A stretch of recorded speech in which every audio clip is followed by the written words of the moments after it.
Assalamualaikum warahmatullahi wabarakatuh. Selamat pagi Bu Maya selaku dosen mata kuliah dasar perlindungan tanaman dan teman-teman yang berbahagia. Di sini kami akan mempresentasikan tentang klasifikasi gulma. Kelompok kami terdiri dari M. Taufikul Iksan dengan NIM akhir 176, Rio Hermawan dengan NIM akhir 177, Fani Fadila R dengan NIM akhir 178, Rifda Kurniandari dengan NIM akhir 179, dan Bagus Prabowo Kuncoro Murti dengan NIM akhir 180.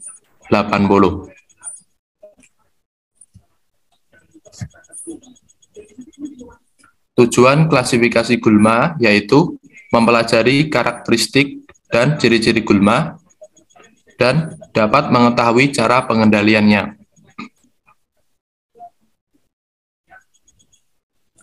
Pengelompokan gulma dapat dilakukan berdasarkan satu morfologi atau botani, terdiri dari gulma rumputan, gulma tekian, gulma berdaun lebar. Yang kedua, berdasarkan daur hidup.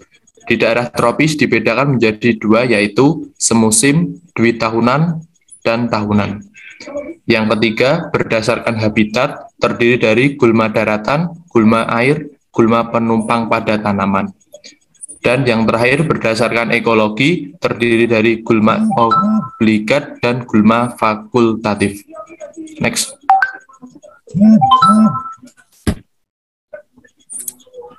Yang pertama ada berdasarkan morfologi. Next. Gulma rerumputan.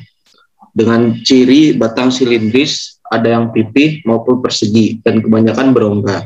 Daun tunggal berbuku-buku, tersusun dua deretan, bertulang sejajar, terdiri dari pelepah dan helaian daun, tepi daunnya rata. Dasar satuan karangan bunga adalah anak bulir, spikelet. Tiap anak bulir tersusun bunga kecil atau floret. Contohnya itu rumput ginting atau Sinodondatilon, rumput pahitan atau Axonopus compressus, dan lulangan atau Eleusin indica. Next. Lalu ada gulma tekian. Umumnya batangnya segitiga dan tidak berongga. Daun tersusun dalam 3 deretan, tidak memiliki lidah daun atau ligula. Ibu tangkai karangan bunga tidak berbuku-buku. Bunga dalam bulbs spica dilindungi oleh daun pelindung. Contohnya yaitu rumput jekeng atau Cyperus iria, teki lading Cyperus rundus, rumput kenop atau Cyperus killingia. Next. Lalu yang ketiga itu ada gulma daun lebar. Dengan ciri ukuran daunnya yang lebar, tulang daun berbentuk jaringan dan terdapat tunas tambahan di ketiak daun. Batang umumnya bercabang, berkayu atau sekulen. Dan bunga golongan ini ada yang majemuk, ada pula yang tunggal. Contohnya yaitu eceng gondok, tumpang air, dan lombokan. Next. Selanjutnya klasifikasi berdasarkan daur hidup. Yang pertama, gulma semusim. Gulma semusim memiliki daur hanya 1 atau kurang dari 1 tahun, mulai berkecambahan biji hingga menghasilkan biji lagi, dan selanjutnya mati. Pada umumnya, gulma semusim mudah dikendalikan, namun pertumbuhannya sangat cepat karena memproduksi biji sangat banyak. Yang kedua, gulma dwimusim. Gulma dwimusim memiliki siklus hidup lebih dari 1 tahun, tetapi kurang 2 tahun. Pertumbuhan tahun pertama untuk pertumbuhan vegetatif dan dikenal sebagai tahap roset. Tahun kedua, bunga muncul dari mahkota yang dikenal tahap perbautan. Setelah memproduksi biji, selanjutnya gulma akan mati. Yang ketiga yaitu gulma tahunan. Gulma tahunan yang dapat hidup lebih dari 2 tahun. Setiap tahunnya pertumbuhan dimulai dengan perakaran yang sama. Gulma ini yaitu umur lebih dari 2 tahun, kebanyakan vegetatif dan atau generatif. Organ vegetatif bersifat dominansi apikal, yaitu cenderung tumbuh pada ujung. Bila organ vegetatif terpotong, potong semua tunasnya mampu tumbuh menjadi gulma baru.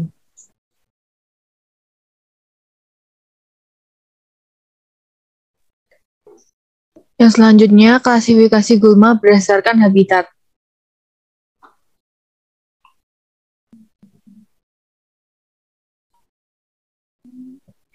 Yang pertama yaitu gulma daratan. Gulma daratan memiliki ciri-ciri diantaranya tumbuh di lahan kering dan tidak tahan genangan air. Gulma daratan ini tumbuh di darat, yaitu di tegalan dan perkebunan.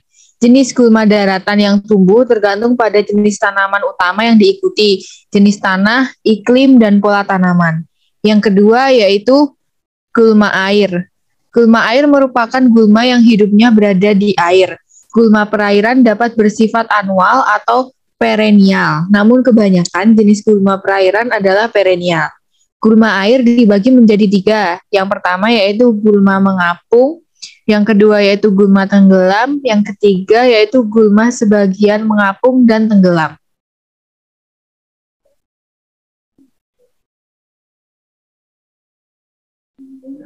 Gulma menumpang pada tumbuhan lain. Gulma golongan ini bersifat epifit atau parasit dengan cara tumbuh menempel pada tumbuhan lain.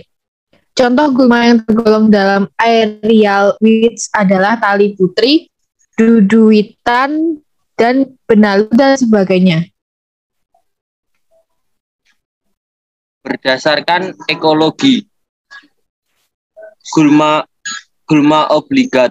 Gulma obligat yaitu gulma yang tidak pernah dijumpai hidup atau tumbuh secara liar dan hanya dapat tumbuh pada tempat-tempat yang dikelola oleh manusia, seperti pada daerah pemukiman dan pertanian.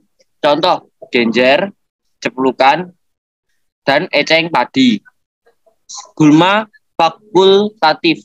Gulma fakultatif adalah gulma yang hidup atau tumbuh secara liar pada tempat belum atau sudah ada tercampur pangan manusia. Contoh, bawang liar, pakis-pakisan, dan alang-alang. Terima kasih.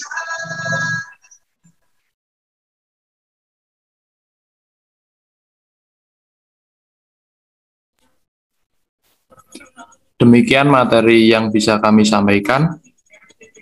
Kami mohon maaf apabila ada kata maupun tindakan yang kurang berkenan. Dengan ini presentasi hari ini saya tutup.